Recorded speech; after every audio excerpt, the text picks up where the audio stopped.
This episode is brought to you by Shopify. Whether you're selling a little or a lot, Shopify helps you do your thing, however you cha-ching. From the launch your online shop stage, all the way to the we just hit 1 million orders stage. No matter what stage you're in, Shopify's there to help you grow. Sign up for a $1 per month trial period at shopify.com/special offer, all lowercase. That's shopify.com/special offer.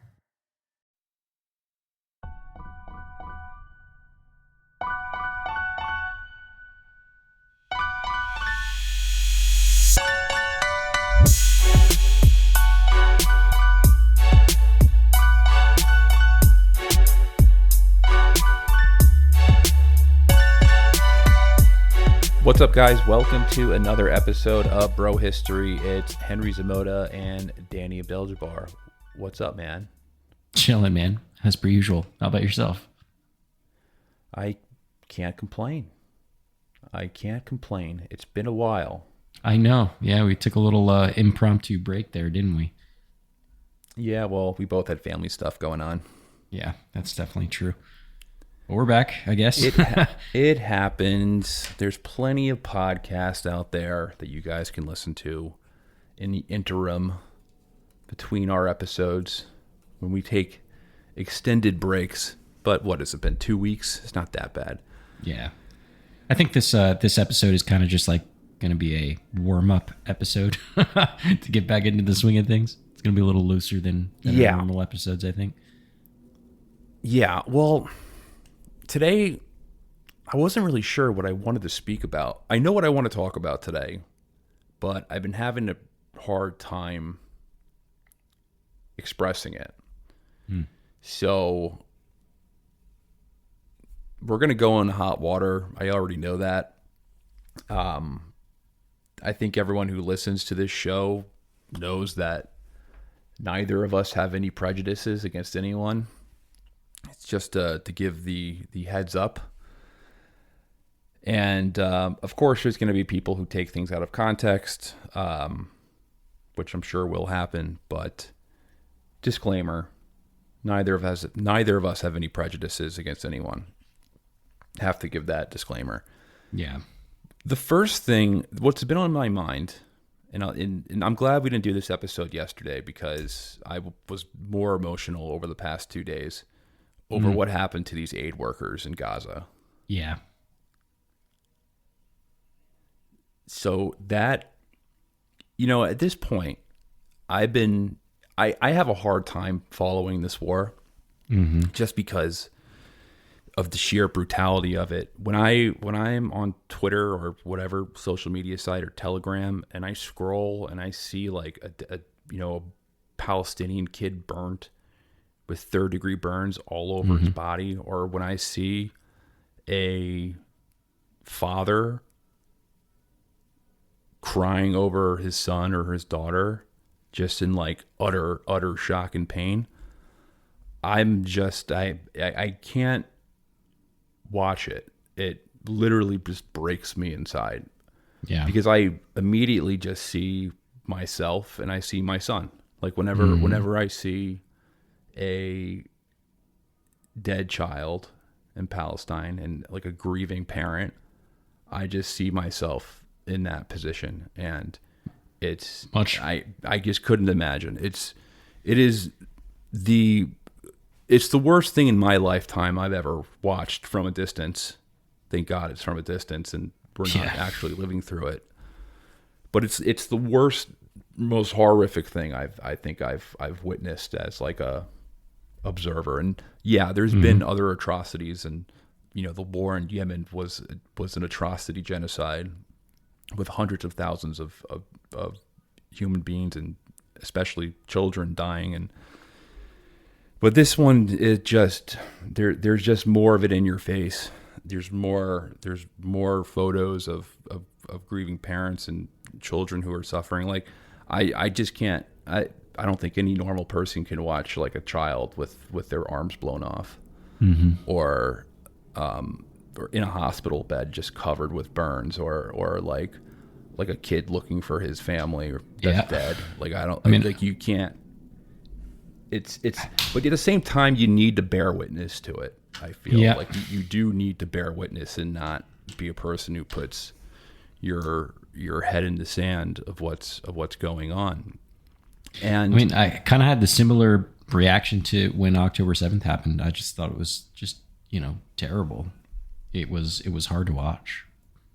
It was hard to watch just all of the violence going on, all of the people taken from their homes and shot in the streets and, running away for their lives. It was just, all of the violence has been just fucking terrible to watch. And it's just been going on for so damn long that it was the footage of watching, Hamas guys with RPGs shooting Israeli civilian vehicles was terrible, was wild. Mm-hmm. So it, both sides, it's a tragedy, but let's just be real. The death total is not proportionate right now. No, we've passed that. Not nearly as proportionate. Ago. Yeah. And it has ceased really being a war between, this is not a war between two states. At this point, it doesn't even seem to be a war against a state and a militia or terrorist organization. It's just massacre. It is taking the characteristic of a war on a group of people, which I don't like using the word genocide very often because the word genocide in itself is a very political term. Mm-hmm. But I'm not going to blame you for calling it a genocide. It certainly is taking those characteristics of what we consider genocides in the 21st century. Yeah. So this aid worker who was, well, not a aid worker, there were multiple aid workers, but one of them being an American citizen. So I think there were 7 workers. 7 who died, yeah. This one just shocked me. And I have thought I thought I had ceased being shocked by the brutality of this war, where this aid truck was shot 3 times with missiles. Mm-hmm. And the missile that killed these workers landed right on the logo of the aid organization. Mm-hmm. Very ironic. Very, very ironic. And, I don't know the details or the truth of how this happened, whether this was, there was, I guess the story that first came out, the response from the Israeli government was like, it was just a mistake. And that was that. But then someone from this was released in Haaretz.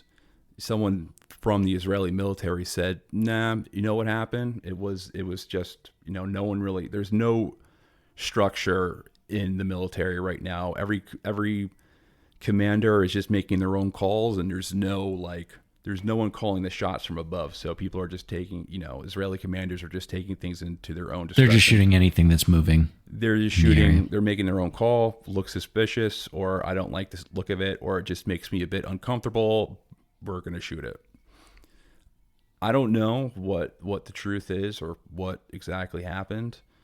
Some are saying that this was an attempt by the Israeli state to keep aid or to send a message to aid workers to continue the starvation of the people who are living in Gaza. That may be true. I don't know if there's evidence to support that, at least not bulletproof evidence. It would be completely circumstantial.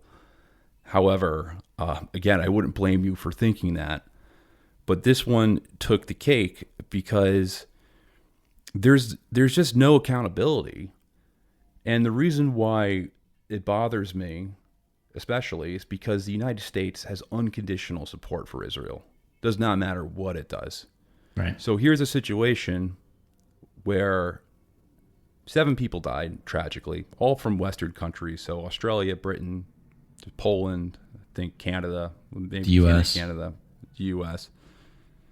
7 people died. An American citizen died. This guy was a U.S. veteran, was a military veteran. And oops, that's the response. And Benjamin Netanyahu, in his weird response, video response, is like grinning while he's talking about it. Yeah. Very disrespectful. Mm-hmm. What the fuck is wrong with this guy?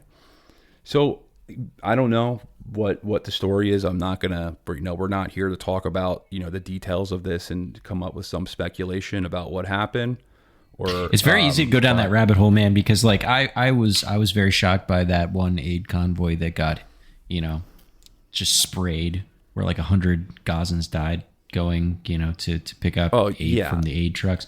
And there was a lot of speculation about that being, it was a trampling. It's the fog of war. No one really knows what happens. But now it's starting to present kind of a pattern here of like violence against aid workers or aid itself, violence against aid itself, such that it's very easy to go down that rabbit hole and start making those assumptions, those very negative assumptions on the government's part, the Israeli government's part. I don't know whether it was from the top. It came down as a directive from the top to de-incentivize aid workers from providing humanitarian assistance to civilians, or if it was just some idiot. Either case is bad, right? Because then you're talking about if it's just some if it's just some super idiot. Important point, because it doesn't matter. It almost doesn't matter what the reason is, right? Well, of course it does matter, but when you look at the pattern and when you look at just how frequently stuff like this seems to be happening, alongside this war, it's just. I remember a while back when they were just crossing. I think it was a 15,000 death count, so about half of what we have now. And I remember the Israeli military saying, "Oh, we're actually doing really good. We only kill 2 civilians for every Hamas fighter we kill." And I was thinking to myself, can you imagine any other job where you could hit 30%, you can like hit 30% of the time and 66% of the time you miss? And that is you're describing a good batting average right now, so it's not the best analogy.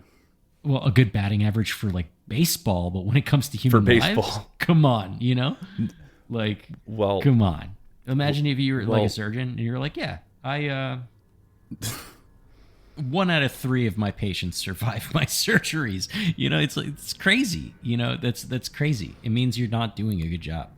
That's not a good job. Well, imagine if you were a police officer and you're like, yeah, for every murderer I catch, I only kill 2 civilians. It's just that's not something to brag about. And now we're 15,000 additional deaths down the line from what I remember seeing that point. And I'm just thinking to myself, how many aid trucks got to be hit? How many people have to die just because they're starving? How many people have to like die because the U.S. has to airdrop food and they get crushed by the airdrop? This is not okay. And somebody's not doing their job right, or is doing their job way too well, and the idea is really bad. I don't know. And I'm more upset with the American government than the Israelis. I agree. The Israelis have no say in the Israeli government.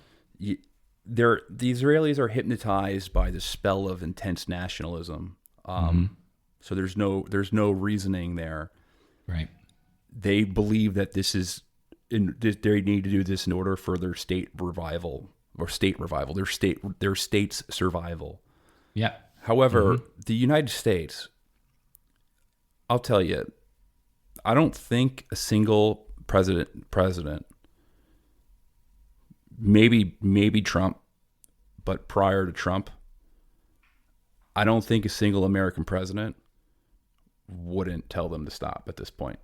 Yeah. Like I think Obama would have said, okay, you need to stop this. You need to cut this off. I think even George W. Bush would have told them to stop by now. Yep. I think Clinton would have told them to stop.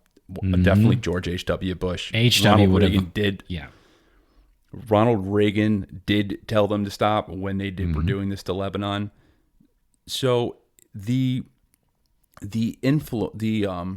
unconditional support for Israel from this administration, and you'll get some leaks where they're like, Biden got really mad at Netanyahu today. Biden doesn't matter if he got a got virtual meeting with Netanyahu, and he let him have it over a Zoom call. Yeah, like he called him a bully. Yeah, it's like, who cares? Then John You're Kirby still goes giving out. him weapons. There's no repercussions. John Kirby goes out. It's like, yeah, we have no evidence that they're violating international law, and we're continuing to aid them. So what you're saying is that you're leaking stories to appease your base because the majority of Democrats aren't in favor of this treatment of the Of a Palestinians, ceasefire. and you're leaking that for your base. You're probably these conversations. If they are happening, then these are probably it's probably like, I can imagine it where Biden's on the phone with Netanyahu and it's just like, come on, man, it's the Palestinians. Come on, man, like, Come on. come on, man, like that. That's probably the extent. There's no hell being raised, and it's and I think this is causing a ripple of bad consequences for everyone. I think this is bad for obviously the Palestinians who are in this. It's bad for the United States to be complacent in this, and it's bad for not only the Israeli state, which I think in the long run, this is taking them down to the abyss of becoming a pariah state. And in the future, I'm of the opinion that the Israeli state cannot sustain itself over the following decades if they continue this path. But a consequence that I find unsettling, and I do not like this reaction, is that we're seeing an increase in legitimate anti-Semitism in America. That's right. Which hadn't really been the case for a long time in the U.S. But I'll be looking at any influencer or whatever in their comment sections, if they talk about Israel or whatever, immediately just go down the comment sections. It's the anti-Semitic meme. It's Elders of Zion shit. It's like a bunch of very crude, nasty anti-Semitic stuff in the commentary. Yeah. And my fear is that ordinary Jews will be collectively condemned for the behavior of the Israeli state. And one of the reasons why I think that this new strain of anti-Semitism is rising, because I think it is obvious that it is rising, is because the public pressure and to support Israel is so strong that you've pushed people underground to have these conversations on Zionism and Israel and the Israeli lobby, that it goes underground and it takes on an extremely nasty form. Yep. And then it comes back up to resurface, and it's worse than it would have been if we just had a conversation about An this open conversation. An open conversation. So I don't like the direction of where this is heading as a society, because listen, like, I know most of my Jewish friends do support Israel tacitly just because, they've gone there birthright and whatever, they're friends with some IDF people, but like none of them are bad people. They're just, it is what it is. Like, they have a connection. They're going to be biased. It's hard to sever ties with your connection with the old country. And I understand that. Yep. So I don't have they're also like, they can have an opinion, right? And they're entitled to it. They can also have an opinion. They're entitled to their opinion. Some of my closest friends in my life are Jews. Like, I have nothing against Jews at all. And I don't like the Jewish, just the Jewish family down the street being blamed for the crimes of a state or of a special interest group. Right. So that's why I wanted to talk about the theme of today being anti-Semitism and why it is increasing, and the history of anti-Semitism as well, which we've jumbled down in very disorganized notes to talk about today. So hopefully we don't mess this up. But to start this off, I pulled up, when I'm trying to think of something, one of my go-to writers and authors is Thomas Sowell. He's been one of my favorite authors forever. I don't agree with everything he says. I actually think some of his books aren't very good, but I think some of his other books are awesome. Like I think some of his other books are really, really good. Does he have the same batting average as the IDF? I think sometimes he's sometimes I think he's full of shit, but sometimes I think he makes he's one of the most skilled writers. Like just getting your point across on a piece of paper. He's a master of it. And, I really do enjoy 70% of his work, and he's still to this day is one of my favorite writers. One of my other favorite writers is Eric Hobsbawm, and Eric Hobsbawm is a commie Stalinist who had no regrets about the crimes of the Soviet Union. One of my favorite writers. Also, horrible politics, but I think he's one of the most insightful people. Historians in the world, or he's dead now, but one of the insightful historians, in history, in Western world. So, Thomas Sowell has an essay called "Is Anti-Semitism Generic?" And I thought we would read it today to go through parts of it, because what he does is that he compares the experience of Jews with other minorities, specifically middleman minorities, and we can read directly from it. I'll read the first paragraph. Many of the explanations of anti-Jewish attitudes and actions over the centuries, including mob violence and mass expulsions, have focused on things unique to Jews or unique to the Christian-Jewish relationship in Europe or the Muslim-Jewish relationship in the Middle East. Yet many of the same attitudes and actions, and some of the very same words and phrases, have been directed to other groups which have had none of the factors which are said to explain anti-Jewish attitudes and actions among Christians and Muslims. What these other groups, the Armenians in the Ottoman Empire, the Igbos in Nigeria, the Maoris in Burma, overseas China and Southeast Asia, and Lebanese in a number of countries, have had in common with the Jews has not been religion, race, or language, but their economic and social roles. These groups have all been, at some point in their history, middleman minorities. That is, people whose work takes place somewhere between producers and consumers, whether in retail trade or money lending. So, the concept of middleman minority, it's a Thomas Sowell didn't coin the term middleman minority. It's existed. I forgot who exactly came up with that specific term, but it's a term to describe people, essentially the role that Jews played in Europe. But that wasn't unique to the Jews in Europe. Many groups played that role. And basically, a middleman minority is an ethnic group within a society that primarily occupies the role of a intermediary or a middleman in economic activities. So they function as traders and merchants or entrepreneurs, and they facilitate commerce between different ethnic groups or social groups within that society. Now, despite being a minority within the broader population, they play a significant role in economic transactions. Thus, this group tends to accumulate a lot of wealth and a lot of influence as a result. Right. And historically, middleman minorities, they amass considerable wealth, and this is often despite not integrating fully into that mainstream society or, attaining a significant status or political influence.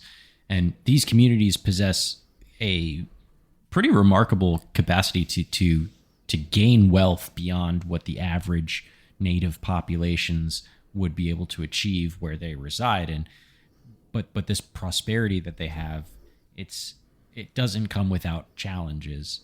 These minorities introduce essential goods and services and boost economic development, but that success that they have is often it leads to resentment among the local populations, and that envy and that misunderstanding have at times resulted in these groups becoming targets of political manipulation and persecution.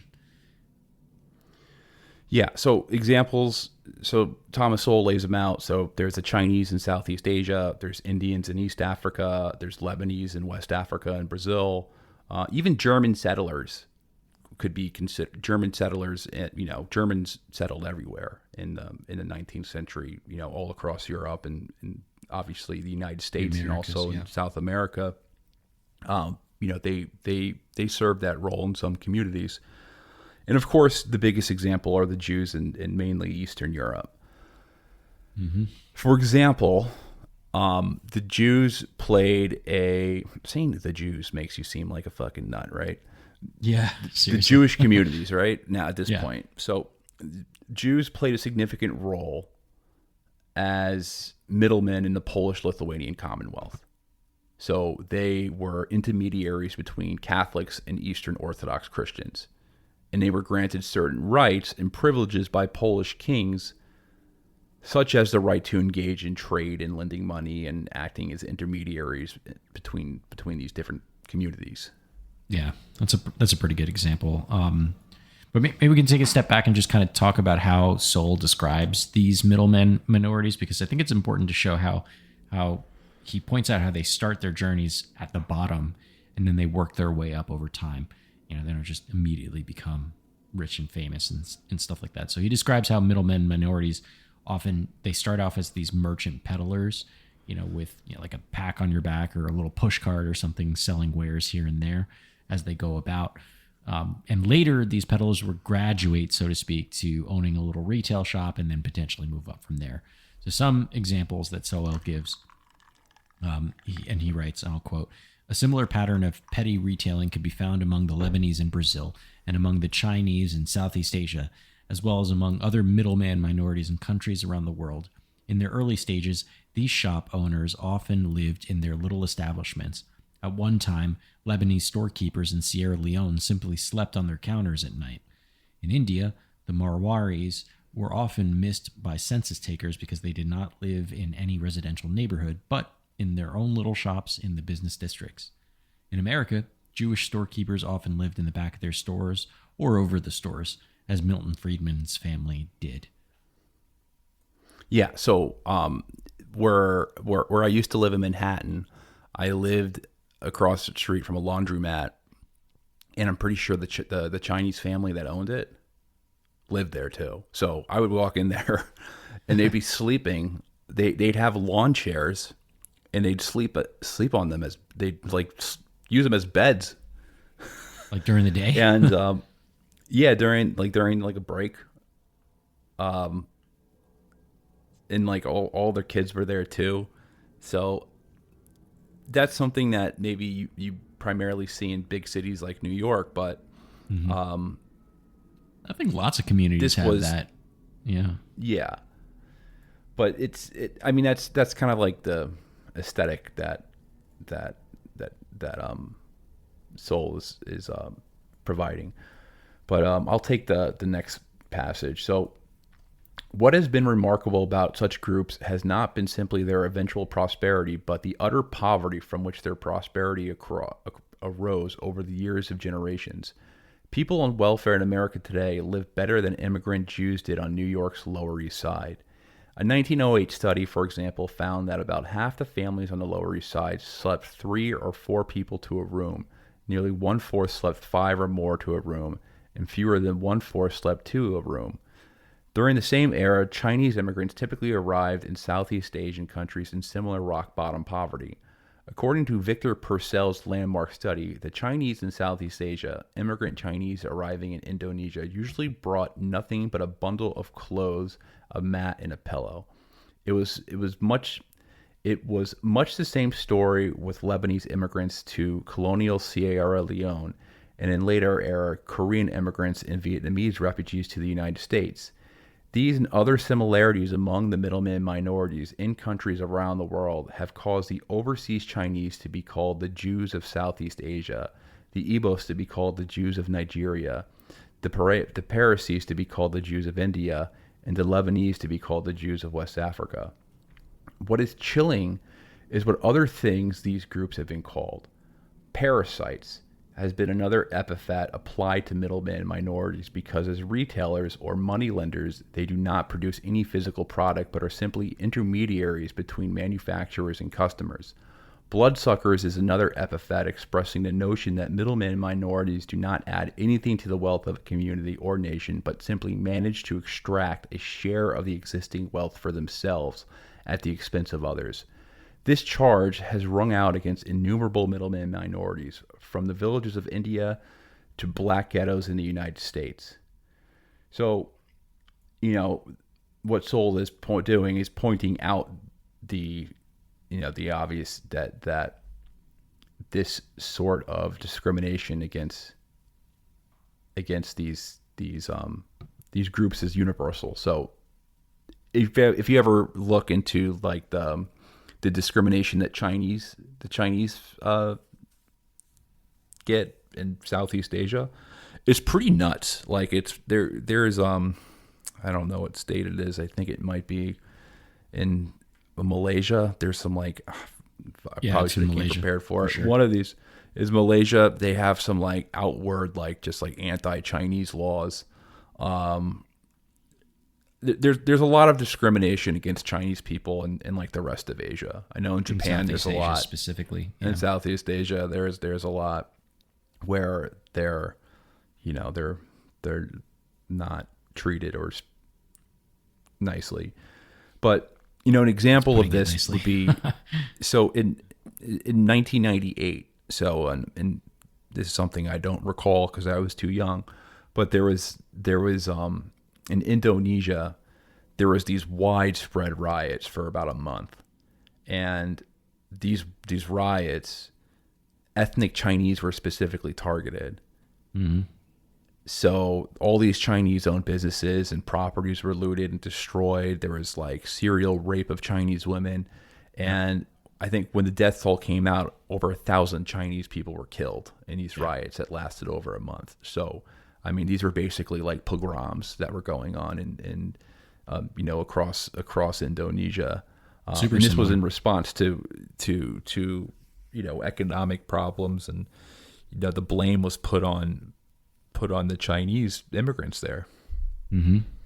Yeah, and throughout history, like these middleman minorities have been targets of violence or forced expulsions by political forces mostly, and they're called parasites and exploiters and bloodsuckers, etc. And this is very common among these groups, and the idea among the majorities is almost always, let's get rid of the minorities and our problems will also go away. Like that's the very short-sighted thought that these majority groups have. Of course, contrary to what their expectations are, the expulsions of minority groups rarely leads to economic improvement for the majority of the population, right? Instead, it often results in significant economic downturns, such as the notable collapse of Uganda's economy in the 1970s after they expelled a bunch of Indian and Pakistani communities for literally the same reasons. Like they thought that the Indians and the Pakistanis were there to, be parasites on their communities. And so they whipped up some majority racist nationalist fervor and kicked out a bunch of, and killed a few of them too, Indian and Pakistani people, removed their communities, and then their economy tanked. So while I agree with Sowell on the basic premise that there's minority middlemen are often, unduly persecuted, even though it's clear that those minorities provide what I would assume to be pretty big economic benefits to their respective majorities. I think I have to disagree with Sowell on the reason why he thinks that middlemen are so much more successful than their majorities. This is where when I was reading it, I started like rolling my eyes a bit. And so I want to try to combat some of what he's saying here because it just doesn't make sense to me. Hopefully we can have a little discussion about it, Henry. Sowell wrote, where a minority operates most of the retail stores or pawn shops and other money lending places in a community with a different majority population, the whole basis of the middleman minority's livelihood is their cultural difference from that majority. Southeast Asian peasants who did not save to get loans and credit from overseas Chinese middlemen only because the overseas Chinese did save. So I think here what Sowell's trying to make the argument is that the Chinese culture is why overseas Chinese people were able to save and lend out money to the Southeast Asian people. And you can apply this to any of the other minority middleman minorities all over the world. And I'd argue that this has nothing to do with them being Chinese, or if we're expressing this more broadly, it has nothing to do with them being a minority middleman, like whatever culture they're from. Now, I save money too, right? So like if I weren't somewhere in Southeast Asia, I potentially could offer, some Southeast Asians a loan, but that has nothing to do with the fact that I'm Puerto Rican or Palestinian or like generically American. And it certainly has nothing to do with Chinese culture because I'm not Chinese, right? So for me, that just the argument doesn't hold a whole lot of water as to why they were doing so well. But he goes on to say, and I'll continue quoting him, for the overseas Chinese to allow their children to become part of the larger culture around them and absorb their values and behavior patterns would have been to have the family commit economic suicide. This is the part where I feel like, he's good writer. Like he knows how to express a point, right? But like, I just feel like this part is like over dramatic and maybe even a little bit xenophobic. I'll once again say there's nothing inherent about like Chinese culture as an example that gives overseas Chinese people an edge on how to save money and be prosperous economically. I think this ignores the literal hundreds of millions of like abjectly poor Chinese people in China. Like, are they saving? Can they go to Southeast Asia and lend money? I don't think so. In my opinion, what differentiates truly these minority middlemen from the host majorities that they are in is just individual entrepreneurship and probably a whole lot of historical context and nuance too that I just don't think we have time to really dig into for any of these examples. Like writing off the Southeast Asian majority's, desire to get loans or need to get loans, as like a cultural issue, like, oh, they just don't know how to save. I think that's like super reductive and offensive. And I also think that suggesting that Chinese are somehow better at saving money because of their culture is equally reductive and offensive. It's also just not true in the universal sense, right? It's just, you need only to look at all the poor Chinese people and wonder if that's how that can be a thing. I'm Jane Perlez, longtime foreign correspondent and former Beijing bureau chief for the New York Times. I've been a foreign correspondent in lots of places: Somalia, Indonesia, Pakistan, but nowhere as important to the world as China. I mean, China is not dropping anti-democratic paratroopers into Montana. But of course, we did see things like the weather balloon / spy balloon riveting the whole country for a week. This is Face Off, an 8-part series in which we'll take you behind the scenes to key moments in the tumultuous US-China relationship. We'll speak with a diplomat, a spy, a tech reporter, a US admiral, even Yo-Yo Ma. Plus, my pal and noted China historian Rana Mitter joins the conversation. We'll look at what's driving the two nations apart and explore whether anything can help bring them back together. Face Off launches April 9th. But I have I will say I think the point that he's trying to make, and this is I mean, Thomas Sowell is a conservative writer, So I think he's probably the best conservative writer out there. When I say conservative, I'm excluding like right wing or like, you know, right wing populist libertarians. I'm talking about like mainstream conservatives. And I guess one of the core tenets of conservatism is and this is where I do align, and we probably differ on this, and is that there is a sense of cultural superiority, where some cultures are superior to other cultures in things that make them prosperous. And I think the other theme as well, and I don't know if he directly writes this, but it's also, there's discrepancies within the culture itself. So the people who are going to migrate to another country to pursue entrepreneurship are more likely going to be a certain character within that culture. So maybe it's not the Chinese culture as a whole, but it is the culture of people who are going to immigrate and try to start to be entrepreneurs in other countries. I see that I would agree with, right? The individuals themselves who decide to leave and go to another country and set up shop somewhere else and like take that risk, those people are more likely to succeed than just your run-of-the-mill Chinese culture. I firmly disagree that there is cultural superiority anywhere. I think only about individuals. Every individual has their own means and capabilities to do great or terrible things, and it has nothing to do with the overall culture. Well, I think the point is that, and I don't think you're making this, but there's a difference between culture and like genetics. So sure.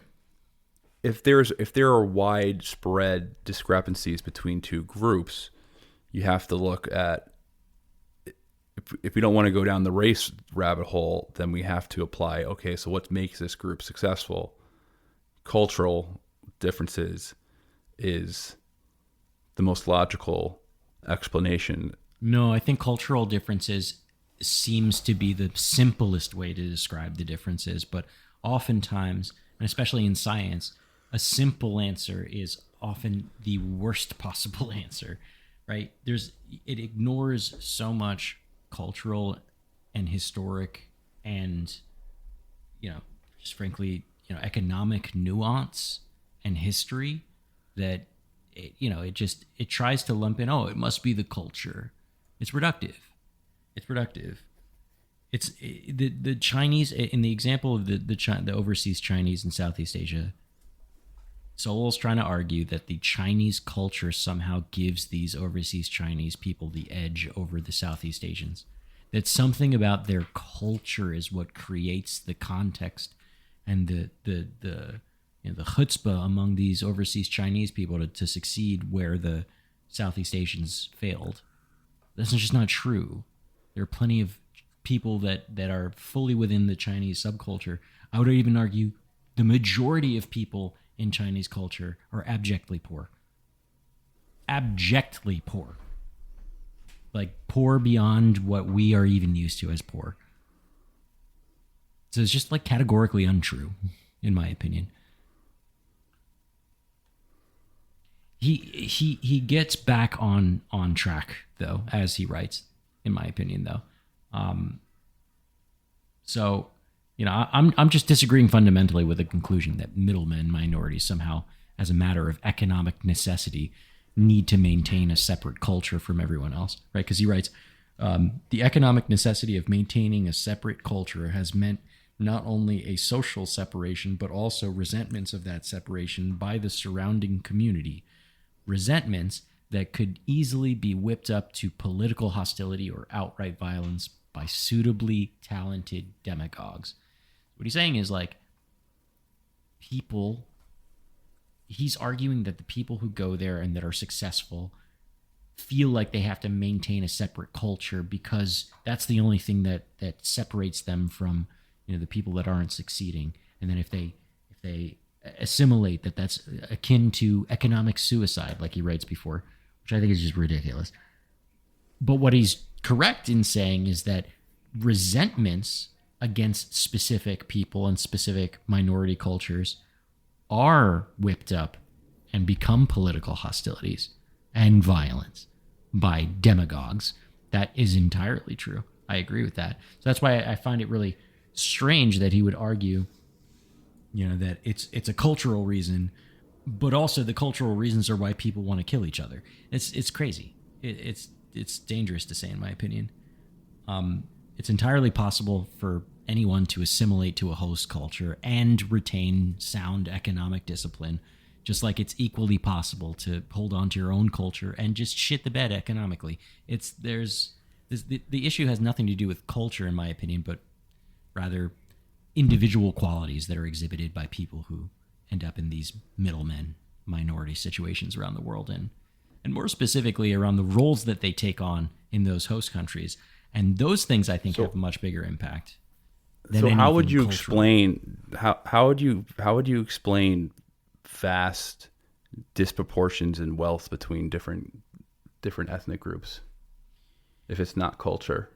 Dude, this is like trying to solve the three-body problem, right? So the three-body problem is science can't predict over a large time frame, with any mathematics or any physics, the relative positions of any three-body system. So think of like a star system with 3 stars, and science can't reliably predict with for a long period of time where each star is going to be, in 1 billion years, in 10 billion years, because each of the star's gravity is going to impact the other in subtle and small ways. So asking me the question, how do you describe the differences between this minority culture and this majority culture, and why do they have different economic situations, is like ignoring all of the little microgravities for each of the individual people. There are so many things to discuss about it. The economic states of the people when they arrived, their prior backgrounds and skill sets that they might have acquired before they decided to come over, what kind of lived experiences those people had, and importantly, what kind of traumas did they have such that they want to start a better life in a new place, right? And that's a strong driving factor, for a lot of people who move, out of one place and go to another. And it doesn't matter what culture we're talking about, whether it's the overseas Chinese people that are going to the Southeast Asian countries, whether it's the Lebanese that are going to Brazil or West Africa, whether it's Jews that are going to Europe. All of them experience some kind of trauma and have this historical background context that is unique and specific to those individuals that have left one place to go to another, to be a minority in a foreign land and do these middleman economic activities. There are so many factors involved in there that I think it's offensive to just boil it down to, it's just because, their culture. I think it's offensive. Well, it's not accurate, and it's offensive.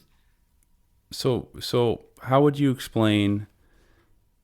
So Chinese people in the United States, they outperform everyone, or Asians in general outperform every category, every group category. Speaking, yeah. Mm-hmm. Statistically speaking. So why do you think why? So is it all just these individuals are just outperforming, or is it don't you think it has something to do with the cultural traits of studying a lot and taking on musical instruments as children, and I think correlation is not causation. Prioritizing higher education. It's very unscientific to assume that seeing a correlation means a causation. But do you recognize that collectively Chinese people in the United States, they prioritize studying a lot. They are they take extra classes. They're a lot of the kids are in advanced math. I could recognize when that they're as in being 7th grade. That as being the talking point, but I don't know that as a lived experience. So I can't really speak to that. Right? I know that that's the trope, that's the theme. I can recognize that, but I don't know that as a universal truth. I don't know that. I'm not saying there's like any universal truth of what I believe is that there's something about their communities, and whether that, we can talk about how that community is formed and what, what values it takes, but there's something about different communities. They value things like education, and they value working your ass off, and that tends to lead to them exceeding past other groups, just like the Chinese in the United States, who, if you look at, our mathletes, it's all Chinese people. And I think there has to be something to your cultural heritage that contributes to group prosperity, because if it's it not had to do cultural, with the it's not, everyone's not. Why don't the Chinese rule the world at this point? Like, if they're so damn good at math, I don't think this is true. I think it's the specific conditions that these Chinese Americans, if we're using that as the example now, are experiencing. Okay, can we at least advocate that Chinese Americans have a cultural of succeeding, like whether let's just there's obviously discrepancies between there's discrepancies between groups. So of course there's going to be your lazy Chinese, and there's going to be your Chinese who are not good at math. But at least we can agree on is that when Chinese people come to the United States, they're like, okay, I'm coming here. I'm going to work my ass off. I'm going to work in a Chinese food restaurant for nothing and sleep in the back room so my children can go to get a higher education. And that's what I think is more valuable, though.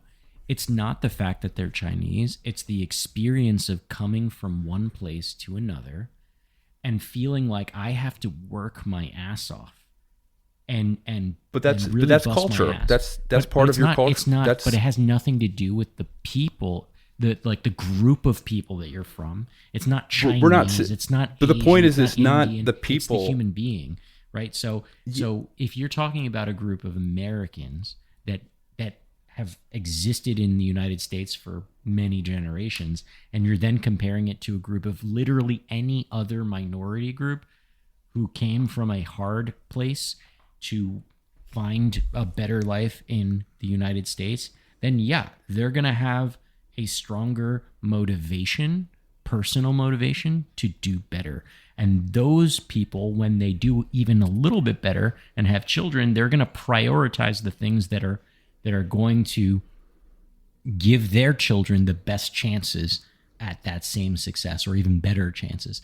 And that's why, there's a lot of, Sowell even writes a lot about how these Chinese people in Malaysia were prioritizing going to school and putting their kids through school such that at the universities were almost 99% Chinese and 1% Malaysian, because that had nothing to do with them being Chinese. It had everything to do with their experience of being a minority in another land. This is true everywhere else for every other minority group. When you go through that lived experience. So if we want to talk about a culture, I would remove it from the ethnic component and just talk about the culture of being a minority middleman. Does that make sense? It has nothing to do with that ethnic culture, right? But ethnicity is called like, I just want to make sure we're not miscommunicating, because when we say cultural traits, we're not saying racial traits. So we're not saying that.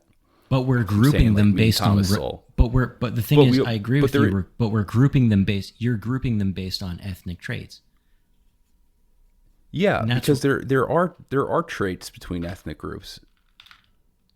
There are traits between societies, like they're at large, and that can be for any number of reasons. It doesn't have to be because of like your genetics made you that way. It could be because of geography.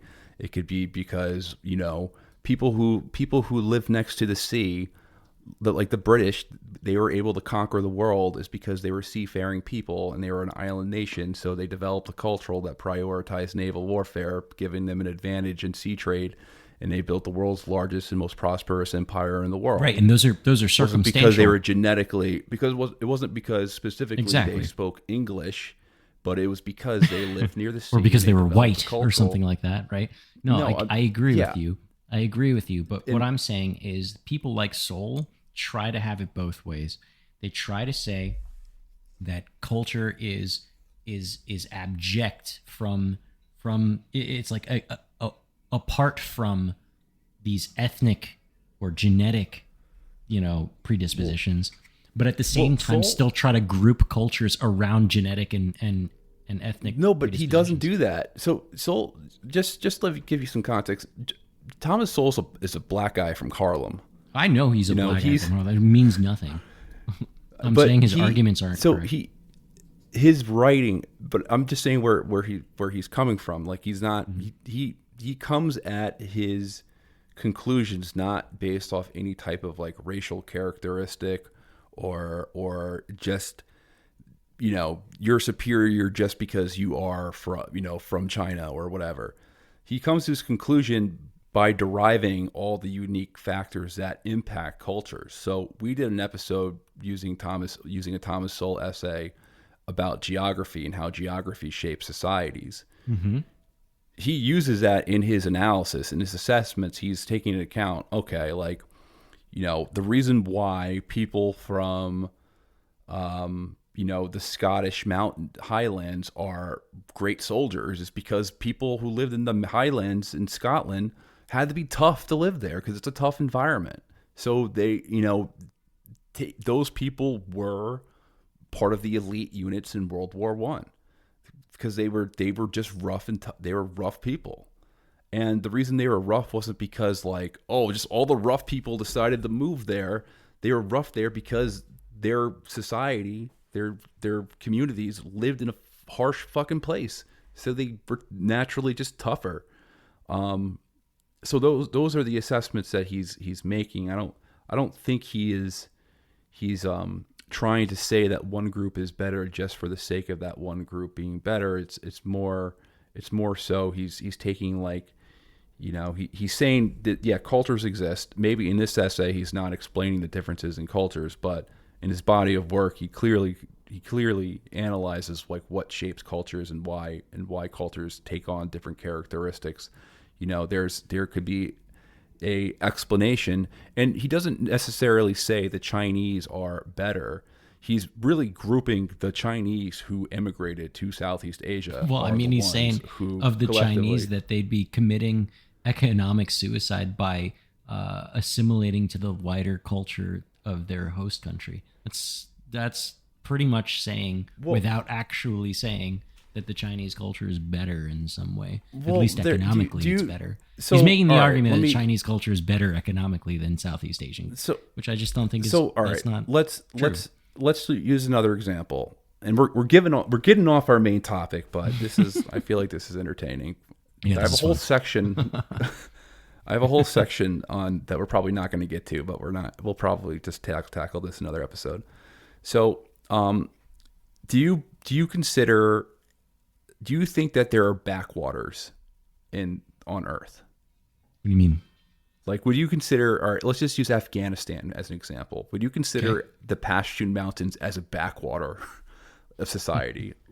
I mean, yeah, it seems like kind of a gotcha question, though. You know, like I don't. It's not meant to be a gotcha question. It's not a gotcha question. It's just we're identifying. Can I recognize that there are parts of the world that are less developed than others? Yes, I can. If we want to call them backwater for the sake of argument, then yeah, sure.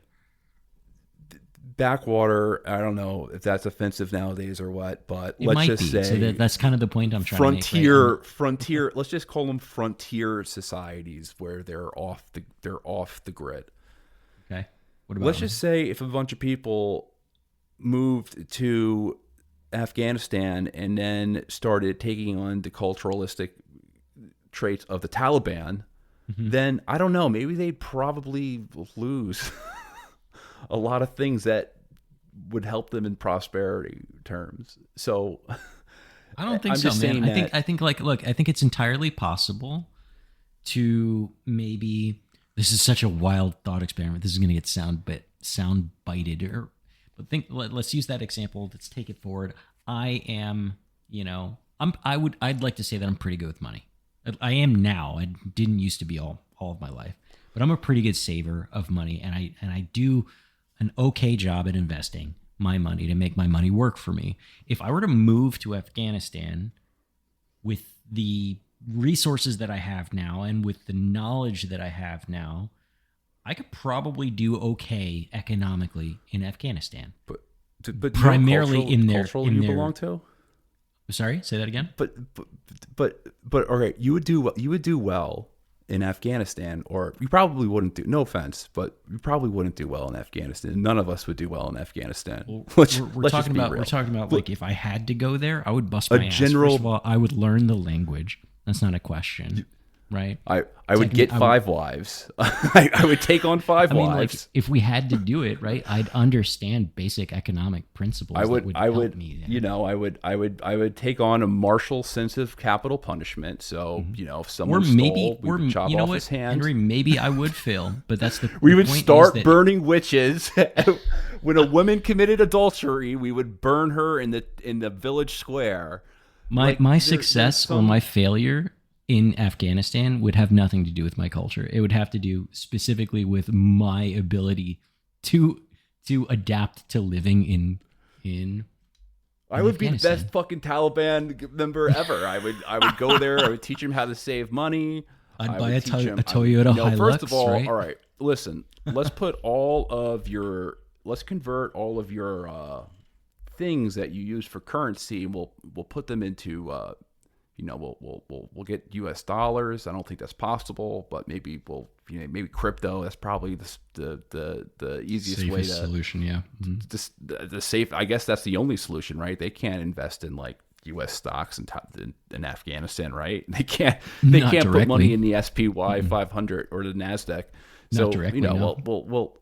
So they would have we'll find a solution for them to save so they can earn money over time. We'll go and shape them. But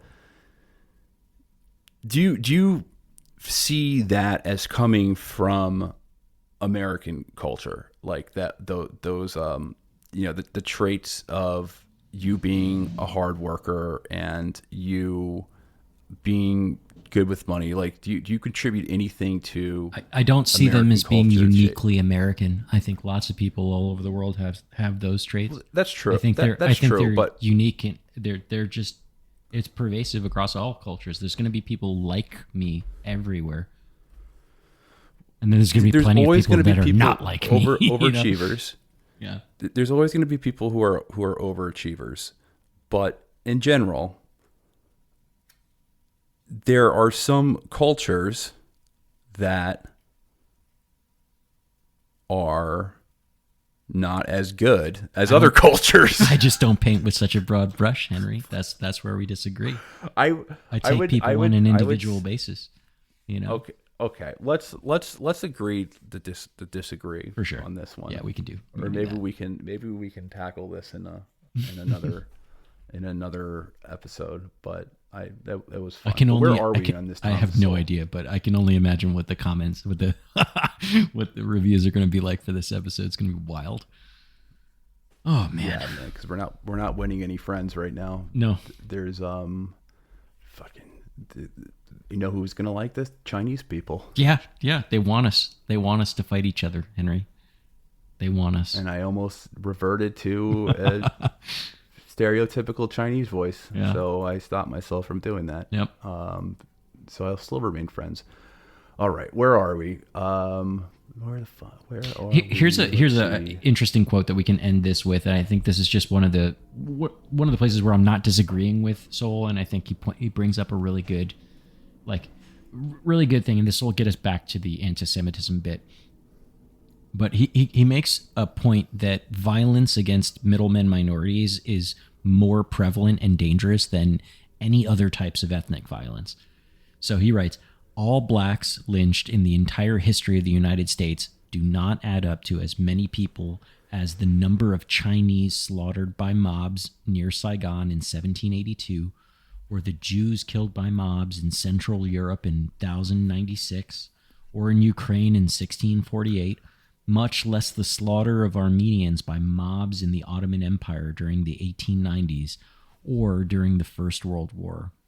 Only the Nazi Holocaust exceeded the slaughter of Armenians, and while the Holocaust was the ultimate catastrophe for the Jews, it was also the culmination of a long history of lethal mass violence unleashed against middlemen minorities around the world.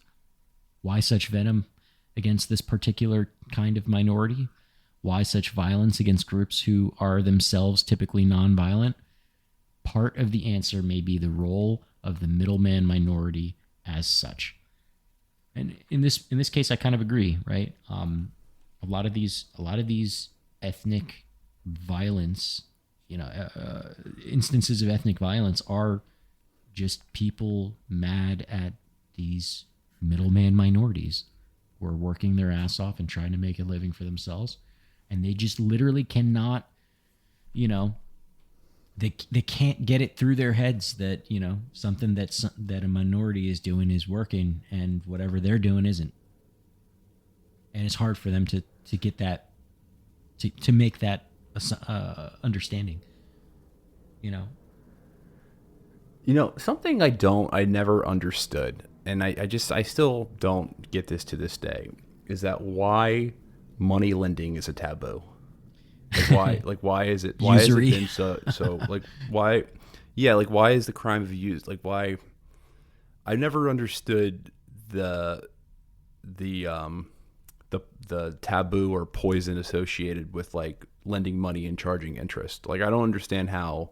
I mean, I don't personally think there's anything wrong with charging service. Interest, but because it is a service, you do. But risk that's a service. Money, you're providing liquid capital. I think when it becomes predatory is the issue, and we know that there are such a thing as predatory lending activities. That is 100% part of late stage capitalism, where we're going to make ninja loans, and we're going to create loans for people who we know aren't creditworthy on purpose, right? And just take full advantage of them, take their assets, and then move on to the next poor sap, right? So inherently, there's a difference between predatory lending and so I'm not. What the Federal Reserve does is fucked up, making money out of thin air. Yeah, but just there's a service. Okay, I need money. I want to start a business. I need capital to start a business. So I'm going to take money from them. I'm purchasing money, and as the charge for that money is just paying them in installments of interest. If the rates are agreed upon and there's a voluntary exchange, I don't understand I don't understand why that is a taboo. Without modern financial practices, how would entrepreneurs start businesses and start in advanced industry? I don't get the ancient taboo of usury. Yeah, that's a parasitic relationship. I mean, that just sounds like a service, because there's still a service to lending money. When you lend money, you take on risk, and there's still you're taking on the financial risk of them, whether or not they're going to repay that debt. Yep. And lending from an economic background, lending is actually spurs on economic, activity, right? Lending money is one of the strongest ways to get an economy moving. Just give someone money at an interest rate, of course, because then why would you do it in the first place? Yeah, I don't know. There's a religious and a historic, connotation that I lack. I don't fully understand it. I don't know why. Why usury is bad. But one of the reasons why Jews were regulated to that role is because because within the tenets of Christianity and Islam it was a taboo. I'm not a theologian. I couldn't really address that question of why. Right. So the Jews did it. Why right? that because came they were able to to. you, but I've always thought of that as something that I never fully understood. Well, it's kind of like I was in Brooklyn once, a long time ago, and me and my now fiance were walking, and a Hasidic Jewish woman came out of a room where they were having their Shabbat dinner, and during Shabbat on the Friday night into Saturday, the Hasidic Jewish people are not allowed to push buttons. It's against one of their, I don't know, rules. I don't know what it is. One of their commandments. One of the things that God tells them that they can't do. They can't push buttons, right? And so she comes out and she says, "Hey, are you Jewish?" We don't look Jewish whatsoever. And I was like, "No." And she was like, "Oh, great. Could you help me with something?" And then she didn't specifically tell me to push the button on the microwave, but she kind of gestured at it. And then I was like, "Oh, you want me to turn on the microwave?" And she just smiled. And then I pushed the microwave button, and that was that. And it was I was able to commit the sin of pushing the button on Saturday because I'm not a Jew. And so I served that role. I should have charged a fee for it. But it's the same idea. The anti-Semites listening will be like, "Goy, dumb goy, cattle." Right.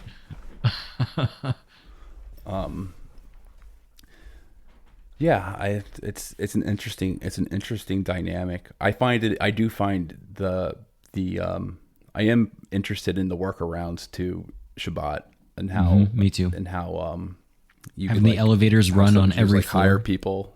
Mm-hmm. Yeah, how some Jews will hire people to turn on their television and stuff. It's fascinating. Yeah. To do it, but I mean, I do admire, people of faith who take that. So, I obviously don't have strong orthodoxies to a religion, but I do admire pious people who do that. There's a sense of dedication and will that goes behind that. Yeah. That I find respectful. All right, where are we? Well, let's tie this back to the anti-Semitism real quick. So the reason why I brought up that quote though is that Sowell's arguing that retail and lending specifically have always been misunderstood and undervalued, especially in these historical contexts, because the contribution of those roles to the community's economic well-being wasn't really recognized in the way that it probably should have. And this is rooted in a lot of different historical prejudices, medieval Europe and Islamic societies, like you were saying, that, we're saying charging interest is sinful, even though, this could be used positively, economically, that is. Asian and African cultures also have that same negative perception against charging interest, even without the religious connections. So it's kind of a lot of different cultures around the world have this idea. One example Sowell brought up comes from a British economist and World War II prisoner of war. And he tells this story about how, he was in the POW camps and a Catholic priest and a sheik, they picked up kind of the middleman minority role in the, prisoner of war camp. And a lot of the other POWs kind of started resenting them. Right. And it kind of indicated a fundamental mistrust or undervaluation of middleman activities, irrespective of the background of the individuals who are doing it. And the reason why middleman activities are undervalued is because throughout history, or at least this is what I'm paraphrasing Thomas Sowell here, so correct me if you read it wrong or read it differently than I did.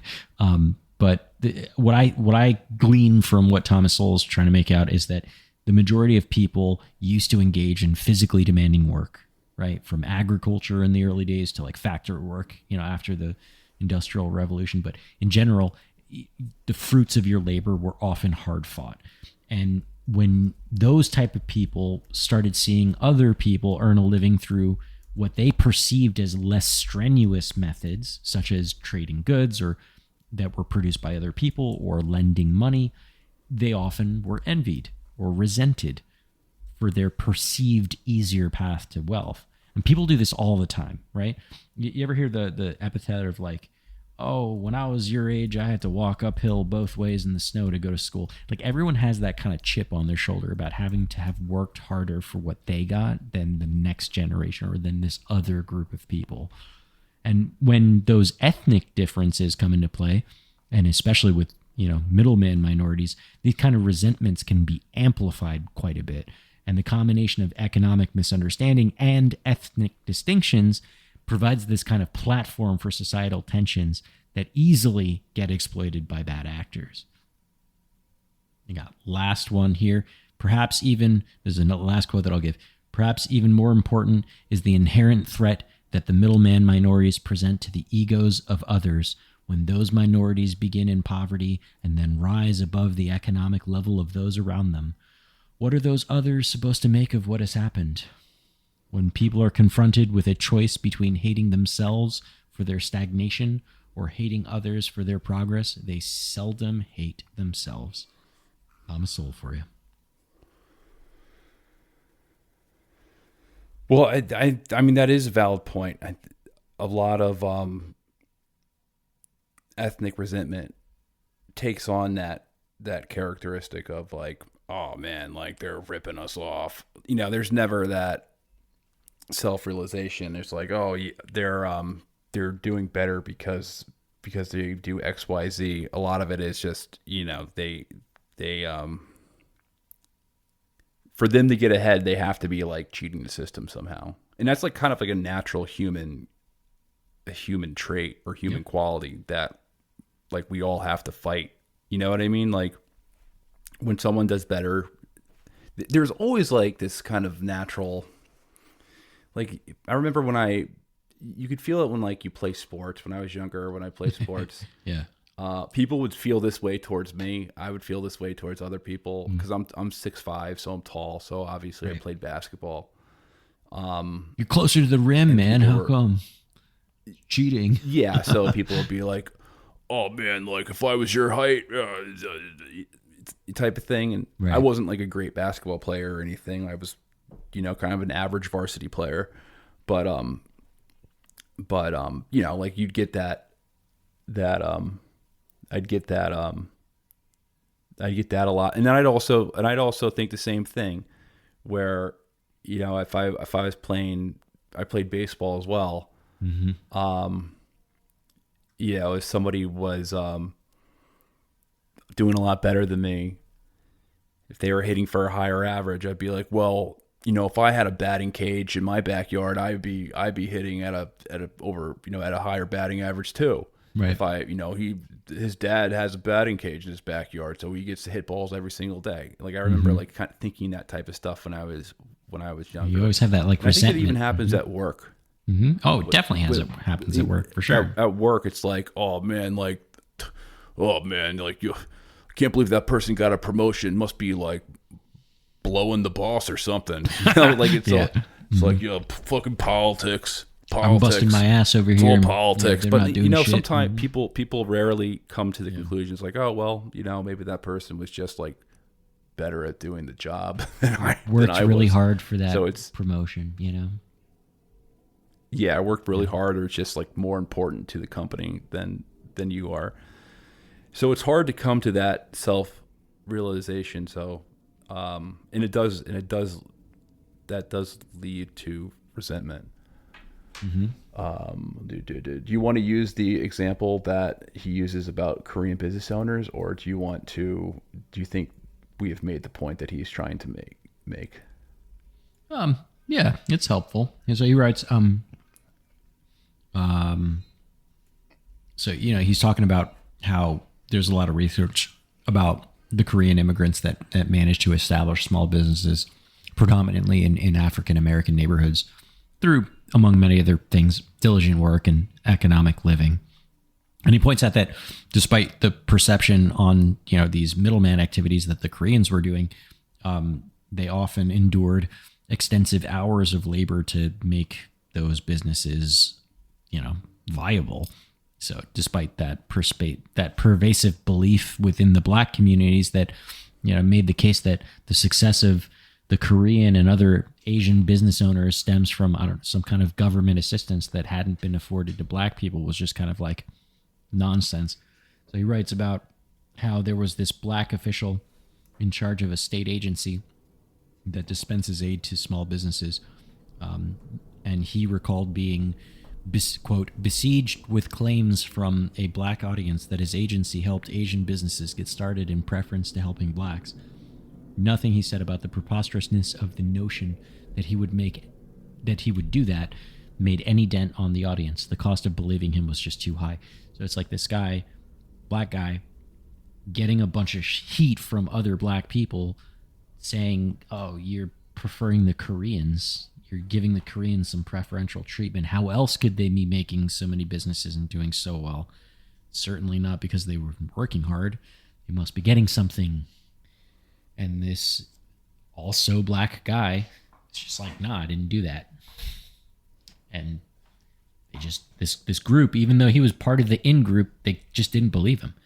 It was too hard to get over themselves, right? It's about the ego here, right? And this is happening everywhere. It's not limited to black people. It's not limited to, the Southeast Asians. It's not limited to, literally name your majority group that oppressed a minority group. This is everywhere. And sometimes this ego gets so bad that the hostilities that they want to exact against those minority groups go even beyond just killing them. So there's another quote where he wrote about the Armenian mob violence. So he writes that their women, this is speaking from the perspective of the mobs that were killing the Armenians, their women must be stripped naked in public, as Armenian women were during the mob violence in the Ottoman Empire, and as Jewish women were in the Nazi death camps, and whatever sadistic humiliations could be thought of were inflicted on men and women alike. When it was suggested during the 1990s that Asians who had been expelled from Uganda 20 years early should be brought back in hopes of restoring that country's economy, the hostile responses included that of a group which threatened to kill them in the most despicable way ever if they dared to come back. Simply killing them would not be enough to assuage the wounded egos of those they had so greatly outperformed. The movement of particular minorities out of the middleman occupations in which they began does not necessarily lead to an abatement of the hostility against them. So basically, the hard work, being careful with money, planning ahead, and all the things that were super important for middleman minorities to do well and thrive. This approach not only helped them to survive, but also, achieve big things in education and in their careers and starting big businesses. And even in many cases when they didn't start off with much education, these groups really valued learning and making sure they got their kids a good education. The Chinese folks in Southeast Asia, I gave an example of that a little earlier.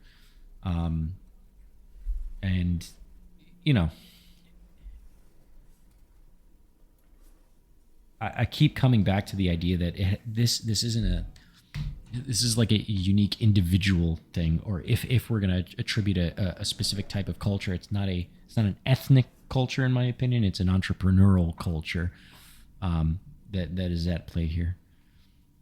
And unfortunately, what this manifests to become is just a huge amount of violence against minority groups. And specifically, and as we tried to start this conversation, against the Jews. It happens a lot. It probably happened to them the most frequently.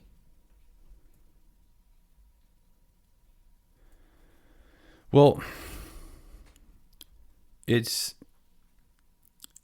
interesting. It's an interesting argument. that the violence, and I think there is a lot of truth to it, that a lot of the resentment historically for Jews has been because of just because of the socioeconomic conditions. But I think it does get a lot more complicated when we think of the big criminal murder campaigns of the 20th century. And when I say the big murder campaigns of the 20th century, I'm talking about like the three big ones that we all know. Well, there's more than three big ones, but I'm referring to, the Third Reich's crimes, the Soviet Union's crimes, and I'll throw Mao's crimes in there too. Sure. The crimes of communist China, or the CCP, and the 50s and 60s especially. A lot of their crimes, their motivation for it, at least from my perspective, was ideological, where the reasons why there were campaigns to murder groups was because they believed that they held certain ideologies that had that. So they believed that the human mind was a vessel for certain ideologies, and the only way to erase those ideologies was to destroy that vessel. Thus, you get the SS going into towns and killing every Jew. Right, because you had to get rid of the vessels and not the ideology somehow. Wild. You had to get rid of the way to get rid of the ideology is destroy the vessel, and what the Third Reich did is they essentially equated Judaism and communism and Bolshevism together. That was their justification. The same thing goes for the Soviet Union. The Soviet Union committed mass atrocities as well. I mean, before World War II broke out, they had already killed 10 million people. 10 million, people who were unfortunate enough to be stuck in the Soviet Union. So they killed people because they were they were counter-revolutionarist. Mm-hmm. So of course, there's the ethnic component, and World War II history is really complicated. Probably too much to go on at 12. That's always my excuse whenever we get into heavy topics. I'm like, I'm tired, man. I can't. It's midnight, speak right. Like, don't blame me for saying it. So, because I have a whole section on my notepad to talk about the Jewish situation in Europe during the Russian Revolution and why Jews were equated with Bolshevism. Mm-hmm. But I don't think we're going to get to, because that might have to be saved for another episode. But now I'm scared, though, because I don't want to call the next episode Jews and Communism, because that's just going to come. People are just going to be like, oh, these guys are cranks. Yeah. These guys are fucking nut job cranks. So many people. But I do want to I do want to actually have this conversation, because it's interesting, and it's not going to go down the hole that you think it will. Yeah. But I want to talk about the reason why so many Jews were gravitated towards Marxism in Eastern Europe in the 20th century, because there is I guess, going back to the topic of anti-Semitism, what I see online, maybe I spend too much time online, is that there's like this constant correlation. It's like, oh, look at the founders of the Soviet Union, and then they'll have a Star of David over, like, everyone who's a Jew. Mm-hmm. Where it gets, I think, nasty is when it's like, well, it's because Messianic Judaism and Marxism are two peas in the pie. That's just kind of like, it's due to the characteristics of that group that led them down to that role. Which I don't think is true. I want to make an argument against that, because I think it's historically not right to make that, but because there are very clear economic and political situations that were going on in Eastern Europe that led to a lot of the leaders of the socialist and Marxist movements of Eastern Europe being Jews. Yep. However, let's save that for the next episode. Sounds good. To wrap this up, though, I do want to kind of put a bow in our conversation about rising anti-Semitism and where I think the modern, where most of it is being derived from today. Mm-hmm. So I think that what is causing this, again, like we said earlier, is that there's like a constraint and there's a smear on anyone who like talks about like lobbying efforts from Israel as like an anti-Semite. So people naturally are like, okay, I can't have this conversation in the open. I'm going to go talk about it underground. I'm going to go look at some Wikipedia articles. I'm going to scour to see, I'm going to look at like old socialist revolutionaries. Whatever confirms your bias, right? To see if they're Jews, and I'm going to make a graph in my head and like, oh my God, Jews are responsible for everything, all ills, all ills that have ever been produced in this world. And, I'm worried about that characterization to take weight. And the reason why I think it's becoming prevalent now is it's a reaction to the Israel lobby, and I'll just be blunt. So AIPAC was, when it was first started, AIPAC was not like it was today. The Israel lobby, there's not a Israel lobby. There is like a single Israel lobby. Like the Israel lobby refers to the coalition of many different lobbies that are, that our primary goals is to support the Jewish state of Israel. And there's a lot of them. There's some that are even focused on state roles. There's Christian Zionist lobby groups as well. So there's not just like an Israel lobby. AIPAC is the biggest one though. So when AIPAC started, I think in 1952,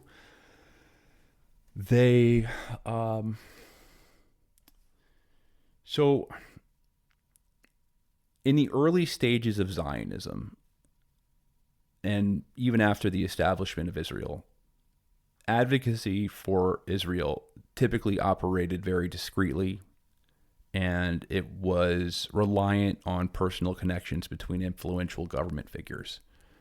So there weren't like these mass campaigns of like, you must support Israel. Most of it was just like, due to personal relationships. The strategy of the Israel lobby prior to 1967 was to keep a low profile. So the founder of AIPAC is C. Kennan, who had a golden rule, or not a golden rule, but one of his first rules was to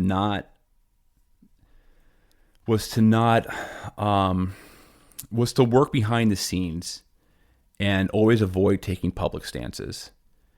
And this was called Kennan's rule. And the reason why they didn't want to make this a public conversation is because what they understood, what the early Zionist lobbyists understood, is that if they turned these into big public pressure campaigns like they're doing now, that this would create a reaction of anti-Semitism in the United States. And this was at a time where this was post-civil rights, where there was more anti-Semitism just naturally across every society. So they were like, all right, we can't really rock the boat, so we can't subject American Jews to charges of dual loyalty, because that's what's going to happen if we're in people's faces about this. This changed in 1967. So really after the 6-Day War, really when Israel started to occupy the West Bank, there became this, we talked about this a lot in our Christian Zionism episode. There became this really big renewed interest among Christian Zionist circles about Judea and Samaria and, these prophetic, these prophecies about Armageddon. Yeah. Armageddon and Jesus coming back to fight the Antichrist and all these kind of nutty things. That's really when you see it kind of gradually rise. And post Iraq War, I feel like it's been kind of like on full gear. I would argue that the Israel lobby is the source for most of the anti-Semitism today. And I think that Jews are being unfairly called into question to their loyalty. I don't think that's fair to say that. I think, honestly, if you polled American Jews, I think they probably find that they're among the most patriotic groups in the U.S. But this concerted lobby campaign is causing a nasty backlash, which I really just don't want to get any worse. I hope it just remains among a loud, kind of annoying, nasty voice on the internet and doesn't ever reach to a widespread sentiment across America. Because again, whatever's going, what's going down in Gaza, clearly Danny and I think it's wrong, and we're against it. And if you've listened, we're both critics of the Israeli government and their treatment of Palestinians. But you can't turn around and start blaming the ordinary Jews on this. It's just that's not their fault. Nope. Even if people are pro-Israel, not a good reason. Yeah. I don't know what the polling date is now, but what the polling data is now, but what this backlash, if you just put you got to have empathy. Like, you have to see things in people's perspective, even if you disagree with their politics, but you do have to always be empathetic, because chances are, if I was in Israel, if I was born an Israeli Jew, I would probably be a hardcore Zionist. I just probably would. That would just be what I would deal with. Let's just say if I knew somebody who died in the hands of the PLO or at one point, or if I, well, I mean, you'd have to be by default, because I know somebody who had whose cousin died on October 7th, which is tragic, but, if I was, I understand that I understand the attachment to the state, to the state that is quote unquote, fighting for Jewish interest in the face of historic prejudices against you. And I don't feel any ill will. I do think that if the rhetoric, kind of like this anti-Jewish rhetoric, continues, it will push more Jews to be like, oh, wow, this shit's going crazy. Thank God there's Israel. It's going to push people towards Zionism. So I think that will have a bad reaction as well. So I don't know, that's really the point that I was trying to make. And then, of course, the middleman minority argument. I think that is a big part of like the historic prejudices of Jews. But if you guys aren't bored of this, there's a whole another page of outline here. So maybe we can talk about this next week or the next time we record. Sounds good. All right. Do you want to wrap this up? Yeah. Shit, we're an hour and 40 minutes in. I know. It's been a while. God damn. We were expecting this to be like 20 minutes this episode. It just kind of took off. All right, everyone. If you like the show, make sure that you rate and review the podcast. It is the number one way to support our show. And you can join our Patreon as well. That's another way. And then tune in for us. Tune in to us next week or the next time we release an episode, which hopefully will be next week based off life circumstances. But tune in. Whenever we take a hiatus, we're not gone forever. It's usually just because there's personal shit coming up. But we'll be back. Anything else to say? Nope. All right. I'm tired. Peace. Peace.